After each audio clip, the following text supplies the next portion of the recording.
Fury FC 52, October 17th in Houston, Texas. I'm talking to Santiago, the Scorpion King Guzman. He is on the main card of that event, and it's going to be here in a couple weeks. So first and foremost, the Scorpion King, man.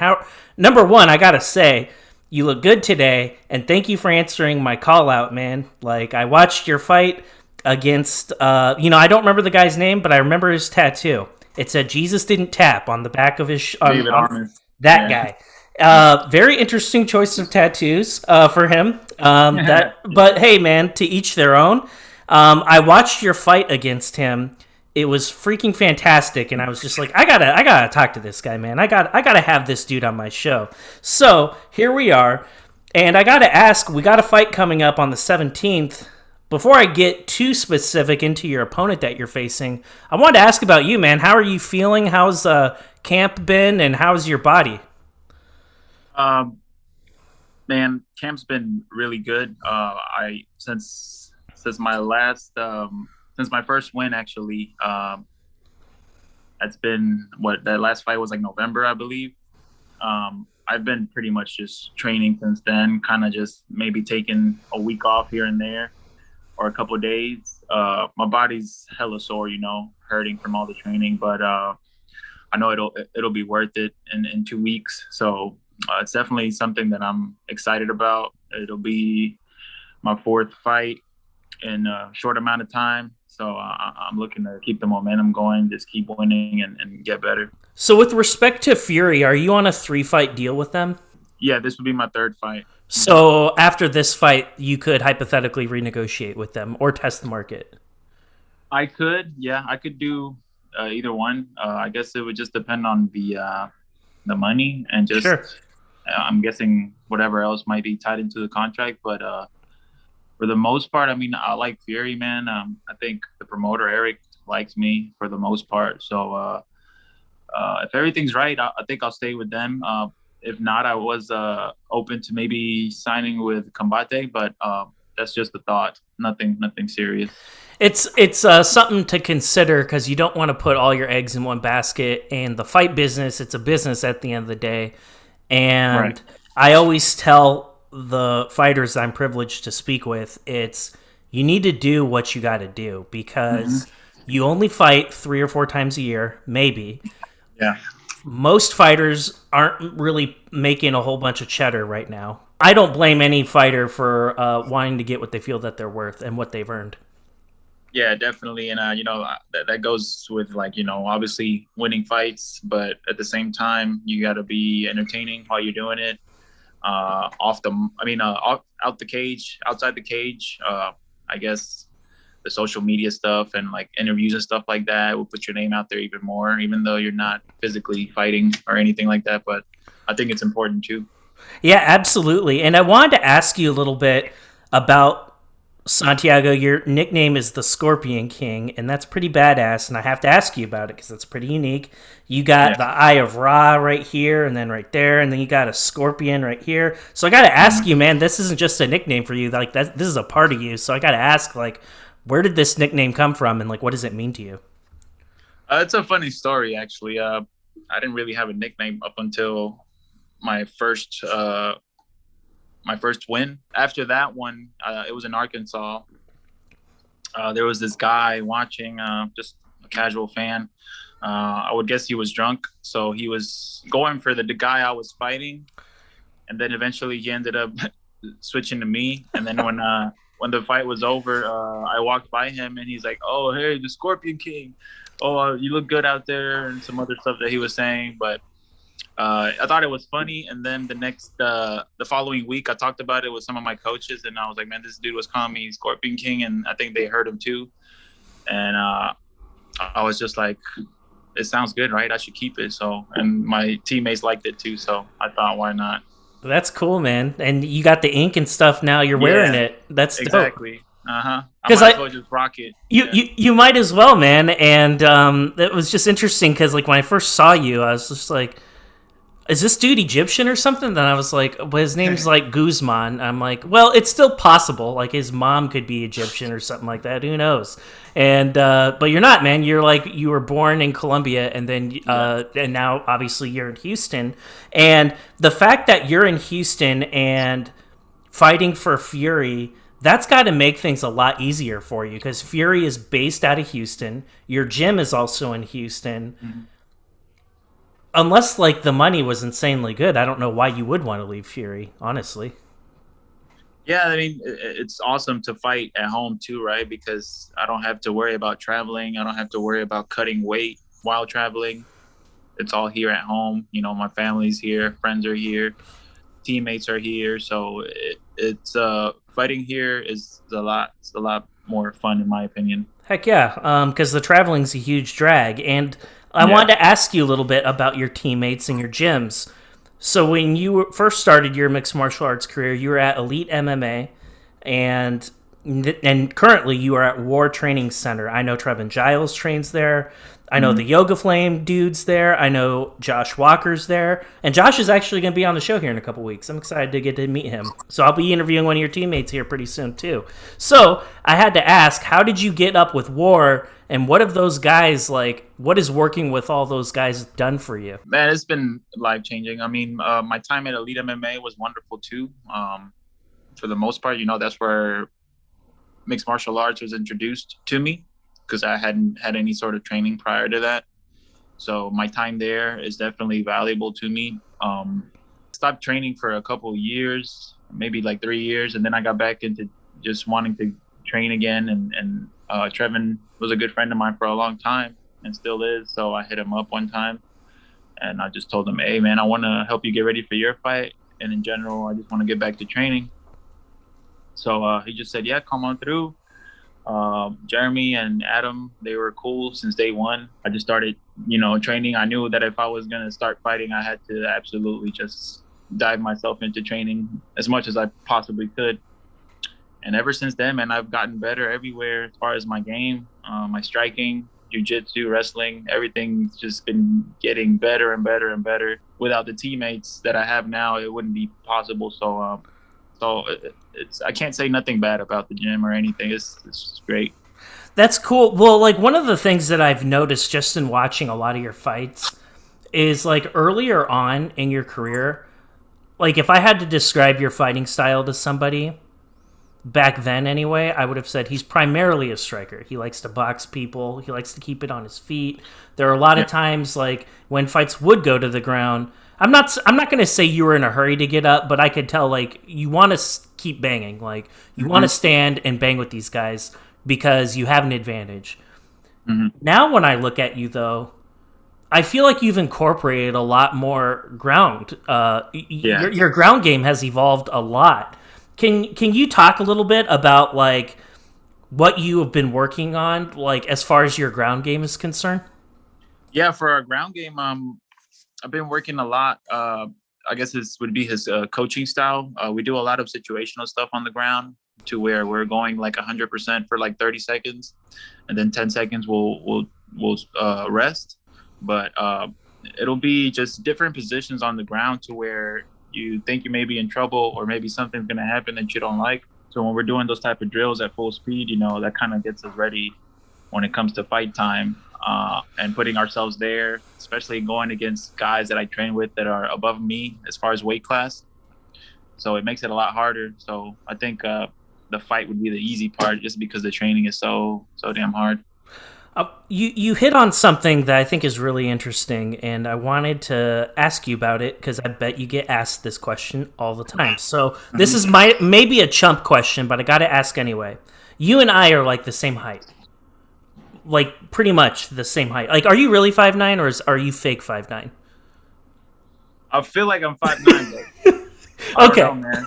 okay. People say So I'm 5'11" and 5'10". I'm like, I don't feel that tall. I know it changes. It just it. I know you grow or shrink depending on the promotion. I get Yeah. that. I Yeah. get it. I get it totally. But by and large, from what I'm able to see, they chalk you up at 5'9" most of the time. Is what it sounds Hmm. like. Yeah.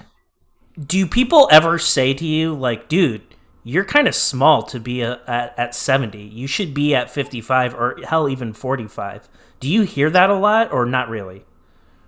I wouldn't say a lot, but I have heard it before. Uh, since I started at welterweight in my career, and I also did have one fight at middleweight, but that was just like right time, right place type of thing. Sure. But yeah, some people ask me, and personally, I feel like 155 is probably the best division for me, just Mm-hmm. because of the size and the body type, I guess. But yeah, 155 I think is my home. 145 I do like the idea of it, but my coaches don't. If your discipline is like, I don't know, maybe this is just me talking shit, but for you going down to 45, I feel like because I do think your striking is what stands out to me the most still. Like you've evolved in all facets of the game. Your Muay Thai, you throw knees, like you are a mixed martial artist, but when you are just standing and banging with people, I feel is when you're at your best. Hmm. And I feel a move to like 45 in my opinion, as a fat guy sitting on his couch who likes to watch fights. My concern would be would you lose too much of your strength by going down to 45? Yeah, that's that'd probably be the main factor. And I think 55 is probably where you belong long term because some of these guys at like 70 and some of the bigger promotions, they're fucking huge. They're I'm just giants. like Yeah, Jesus Christ. Like Kamaru Usman, like I cannot believe that guy's 170 pounds. Like that guy is I'm sure fucking. he walks around like 200 plus. Oh, he's got to. Like he is just massive. And Yeah, by the time these guys rehydrate, they're 185 pounds. yeah, it's So crazy. it's absolutely insane. If And anything, I probably need to put on some muscle myself for 155 because even some of these dudes that I see at 155, I'm just like, man, how are they doing it? yeah, exactly. And yeah, so I'm glad that you said that. I'm glad that you're open to it because I mean, I guess moving forward, is it one of the, I guess it's one of those things where it's like 55 or 70. It just gives you options depending on who it is that they want you to fight. Right, exactly. And having that sort of flexibility and being open to stuff I think is really good. And I want to talk for a second about your pro career because Hmm. to be frank with you, just like being real, it started off as a total shit show and Yeah. you have been on a freaking tear ever since. Like I cannot think of the only worst start to a pro career would be if you got knocked out like in the first 10 seconds of your first two bouts. Yeah. And I want to talk specifically about the Nick Gay fight that happened in 2017. You were destroying Nick Gay. I watched the entire fight. You were destroying him despite getting kicked in the balls like pretty much right away. He had a few moments in that fight, but as the longer the fight went on, there's an obvious skill gap between you two. And I'm not trying to crap all over Nick Gay. I'm sure he's a great dude, and I'm sure he's very talented. But you are the better guy. Like 99 out of 100 times, you are going to win that fight. And for it to Mhm. end the way that it did, you need him while he was considered a downed opponent, and you got disqualified. How frustrating was that? Because you were dominating that fight. And when you go back to the locker room for it to end the way that it did that like mess with your mind? Or was it just one of those things that you were able to kind of get over relatively quickly because you know in your heart you're the better man? Yeah, for the most part, it was a learning experience just because, it's a pro debut. You got, you know, there's some nerves going in there. You got some pressure, to win your debut, right? But after the fight, I wasn't too bothered by it. I felt like I had won. Like in my mind, I came out of there with a victory. And my teammates that were there with me in my corner, they were all supportive and just telling me positive things. So I didn't take it hard at all, really. Just saw it as a learning experience, and I knew that next time, if I'm in the situation again, I gotta think, because in the fight, yeah, I know it's crazy when you're in there, but you have to think as well just to be ready Right. for any situation. Well, you looked amazing. Like, obviously, like I said, you had hurt him a couple of different times. Yeah. And I know why you did what you did. I mean, I thought he was out on his feet personally before that happened, before it even got to that point. And I think you were I don't know. Maybe I'm being fake news, but I felt like you paused for a second because you thought he was out, and when it wasn't called, you kept going, and then that's where it got kind of Yeah, screwy. I hit him with a. I think I hit him with a knee, like a flying knee in the clinch, and then he dropped. And then I remember punching him a couple of times, and then I slid that knee in there at some point. I didn't even realize, like, He I was had thrown probably it. unconscious, like when you before you even threw that knee.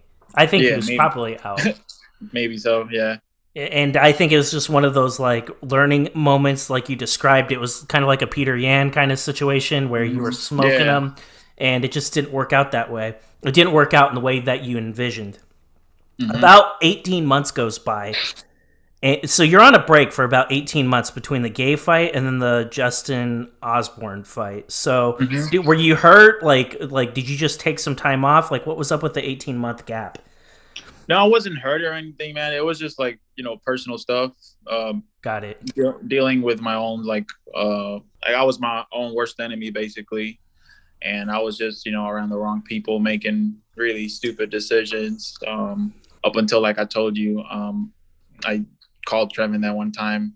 I had gone through so much those 18 months that yeah, man, I was just at rock bottom that I just felt I needed to climb my way back up, and MMA is just a passion for me.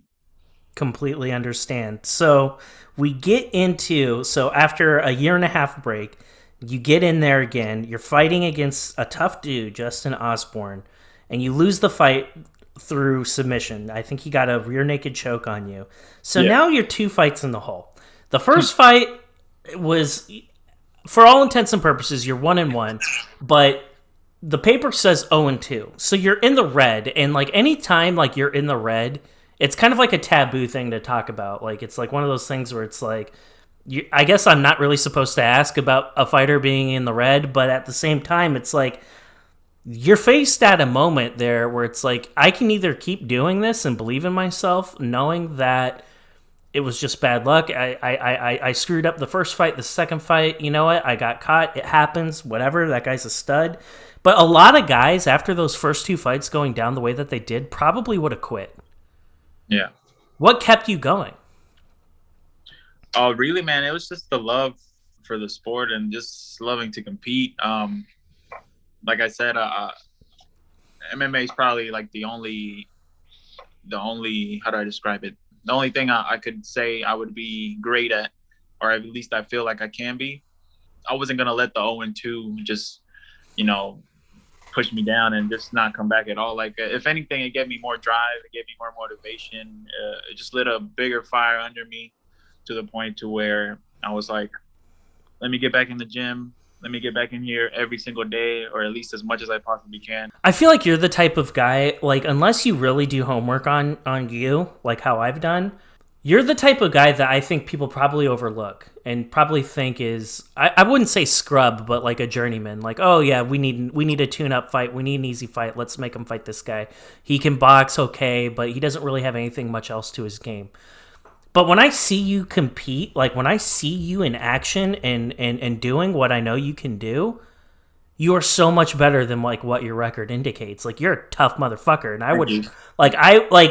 I'm thinking about that, and I'm like, Jesus Christ, this is like a perfect example of like a guy who on paper may not look all that great, but I'm telling you, like this guy's gonna get in the ring and like he's not what the paper indicates. Do you feel that people kind of like overlook you or underestimate how good you are? Yeah, I feel like they do. Just if I could come up with a reason why, I wouldn't know exactly why they would underestimate me. Maybe my record.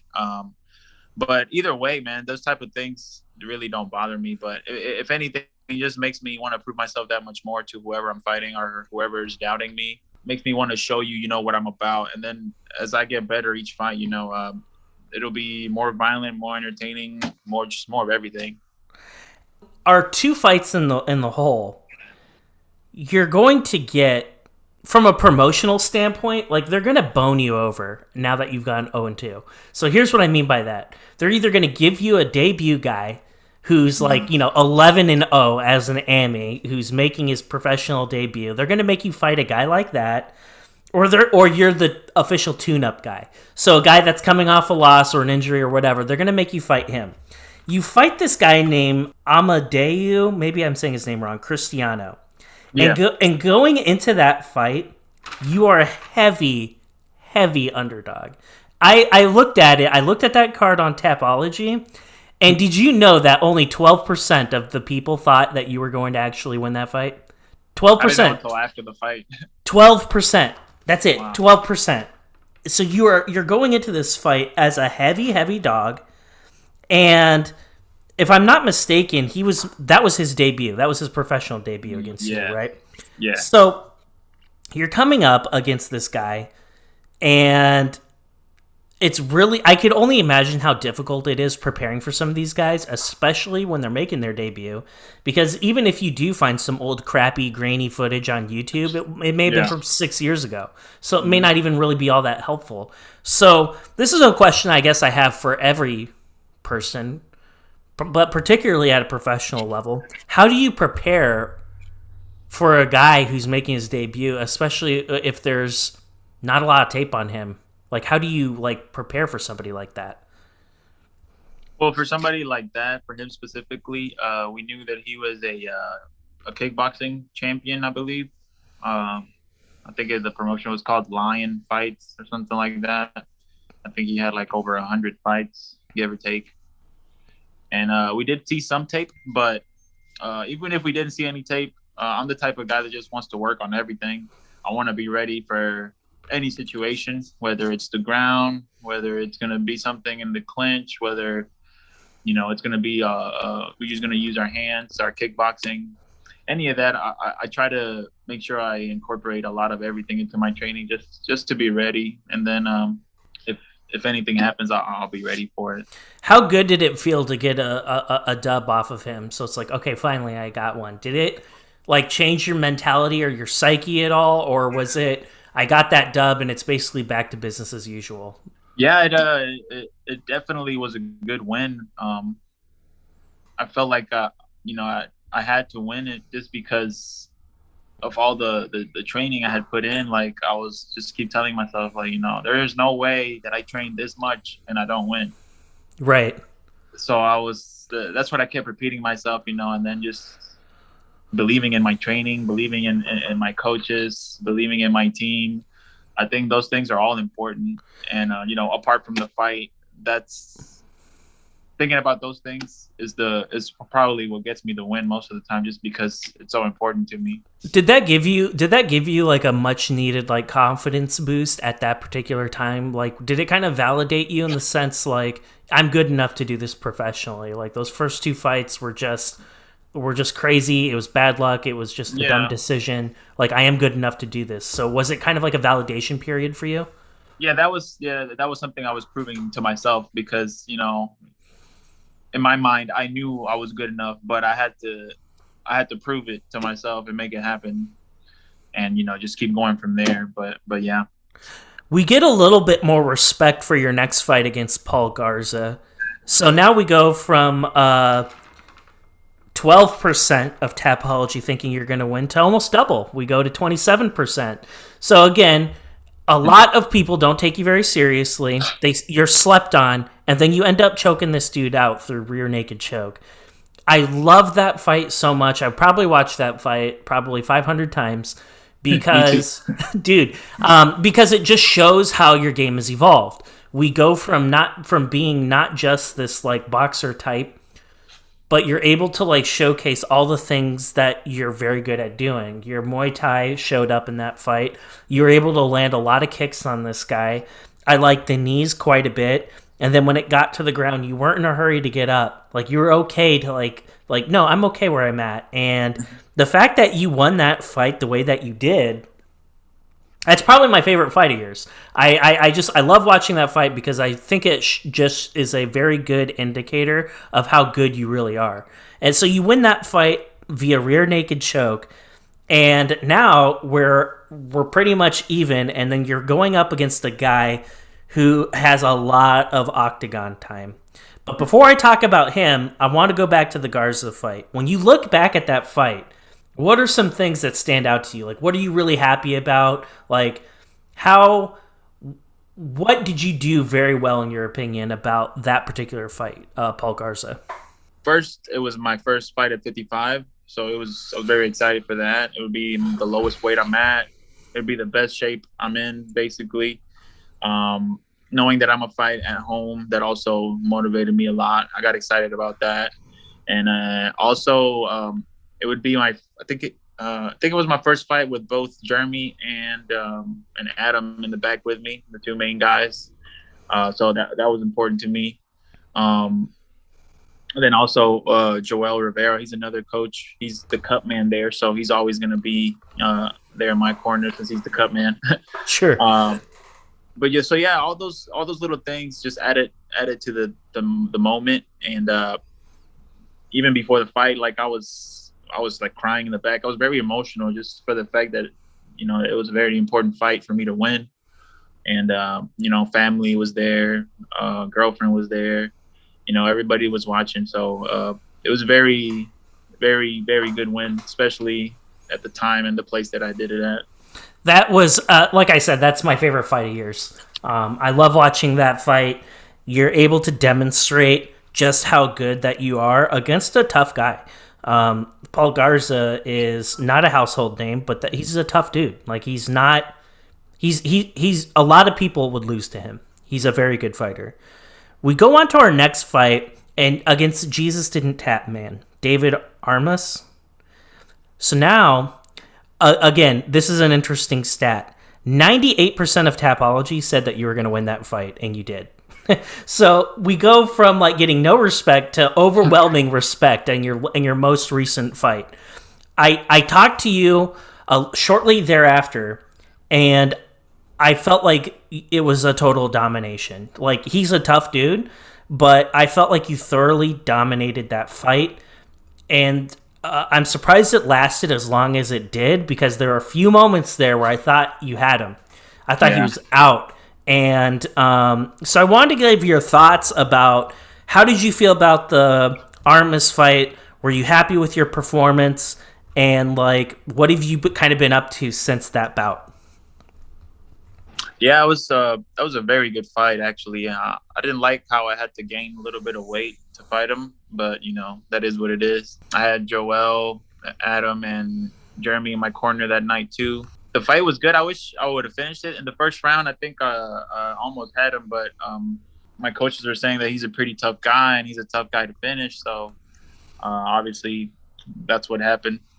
He was tough to finish, and but I did feel like I pushed the pace on him, and I did everything that I needed to do as far as just getting a good win. He might be stronger than you, but he definitely doesn't have your cardio, and like your strength. No. That stuff doesn't matter when you fight. Like, fighting Yeah. is all cardio, and like your cardio throughout that entire bout. Like, I just felt like you could run circles around that guy without getting tired. Like, he was tired. I could tell. Like shortly after the fight started, it didn't take long for him to start opening his mouth. And he's got a chin. You popped him a couple of different times where I thought you got him literally right on the chin a couple of times that probably would have slept most people. And the fact that he didn't go to sleep just like blew me away. I couldn't believe he wasn't knocked out with some of the stuff that you were throwing Yeah. at that guy. Yeah. So what have you been up to since that fight? I know we got your opponent. You're fighting Scotty Juarez, but before we talk about him, I just want to talk about you. Like, obviously, a few months have gone down since your last fight against Armas. So, like, what have you kind of been up to, and what's life been like for you in the few months since your last bout? There's really nothing much new. I mean, after this last fight, I just maybe took like a week off just to eat and do whatever I want. And then after that, I got back into training. And I'm in this sort of headspace to where I feel like I just need to stay active as far as fighting. As long as I'm not hurt and I'm healthy, I feel like if I can keep fighting every other month or every 2 months, I'll get noticed quick, and the UFC would call. I know, what, maybe three solid wins, very good wins, like entertaining wins. I think that'll get me the call for sure. Well, you're a very entertaining fighter, and I encourage everybody who hasn't seen you fight before to definitely tune in for Fury FC 52. That will be on the UFC Fight Pass October 17th. If you are in the Houston, Texas area and you are watching this, I don't know what you're doing. You should buy tickets from Santiago if you still have them. I don't know. Oh yeah, I do. Yeah. So buy tickets if you still have them. Buy them while you can. That would be a great opportunity. I know if I lived in Houston, I would definitely hit that up. Let's talk about this dude that you're fighting. I have a few questions about this guy, and it's tough for me to read him. Number one, he's kind of an old dude by fighting standards. He's 32. He doesn't have a lot of ring time though, and he's a featherweight. So is this bout happening at 70, or is it happening? Are you guys meeting in the middle at 55? What weight class is this happening at? It's gonna be at 55. Okay, so it's happening at 55. So he's going up, you're going down. What are your thoughts on this guy? Like, do you know much about him? Do you have any sort of thoughts on what he does really well? Really, man, I haven't heard about him. My coaches know him a little bit. They just said that he was like another version of David Armas, but I really, yeah, man, I'm in the dark with this one, but I'm just training everything again and just being ready for everything, and whatever he brings to the table, I'll be ready. Do you, without giving anything away in terms of game plans, because I don't want to ask you about that, but is there like one part about your game in particular that you think you have a huge advantage over him? Yeah, I would say I'm pretty confident in my clinch, just as far as the damage that I can inflict in the clinch. It's somewhere that I've been progressing a lot. So if I could pick something, it would probably be that. So I am going to definitely be tuning into this bout. I am fairly confident that you're going to win. Actually, I'm very confident you're going to win. I wish I could bet on the Fury fights where I am. I can't, but I would definitely bet on you because you would have definitely made me some money because nobody wants to give you any respect, man, but I know how good you are. You are throwing a lot of knees, a lot of elbows lately. Your ground game has evolved, and I think you remind me of a lot of the fighters I have on this show where the paper says one thing, but then when you actually really start doing homework and peeling back that onion and going through all your fights, I very quickly figure out how good you are, and just nobody knows it quite yet. And that's what I specialize in Mom's Basement MMA. I love talking to up-and-coming guys like Santiago Guzman. This guy is a bad, bad man. And I'm going to show you exactly why he's a bad, bad man, because I grabbed clips that I liked of his from the Cristiano fight and the Paul Garza fight. And before people watch those, I wanted to give you an opportunity to tell them, like, what is it about you as a fighter that they need to know before they watch some of those clips I put together? As a fighter, man, I'm just somebody who enjoys being in the cage and competing. My absolute best versus somebody else's absolute best. To me, there's nothing more exciting than that. I know people enjoy the knockouts and stuff like that, which is something that I would love to give people. But regardless of what the result might be, man, if you're watching me fight, I guarantee you it's violent, it's nasty, and the entertainment factor, it's going to be there for sure. I can promise. Before we put those clips on for people to watch, I wanted to give you an opportunity to shout out anyone who needs shouting out, your sponsors, anything like that. Yeah, my sponsors right now, it's John Noriega with MMA is Live. I have another friend of mine from New York. His name is Juan Carlos. His company is JMK Construction. And another good friend of mine, he's not a sponsor or anything, but he helped me out for this fight, Chris Robinson. Really appreciate the help that you guys have given me. So I can't say thank you enough to those people. Also, my team, my coaches, Jeremy, Adam, Joel, all the guys at war, the ladies at war. Without y'all, this just wouldn't be possible. So I'm blessed to be here. Thank you, Tyler, for hitting me up. This was fun. This type of thing is new to me, but I'm sure there'll be a lot more, and I can't wait. Yeah, and we're definitely going to run it back. So you guys sit back, buckle down, watch this man's clips I put together. More importantly than that, drop him a follow on Instagram. That means a lot. And watch his fight. And Santiago, great having you, man. You're a legend in the making, and I can't wait to run it back with you soon.